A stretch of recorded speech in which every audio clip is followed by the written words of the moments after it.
एक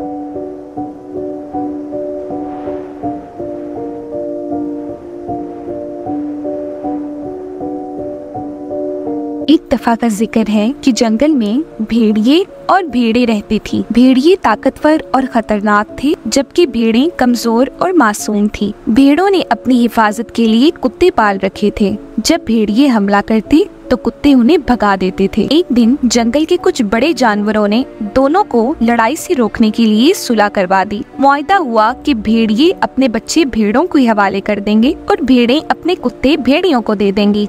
भेड़िए के बच्चे अपनी माँ को याद करके रोने लगे। भेड़ियों ने जब ये देखा तो उन्हें लगा कि भेड़ें इनके बच्चों को तकलीफ दे रही हैं, तो वो गुस्से में आकर मुआहदा तोड़ बैठे और भेड़ों पर हमला कर दिया। चूँकि कुत्तों के बगैर भेड़ें बेबस थीं, भेड़ियों ने सब भेड़ों को मार डाला। कहानी का सबक ये है कि हमें अपनी हिफाजत के जराए कभी दुश्मन के हवाले नहीं करने चाहिए।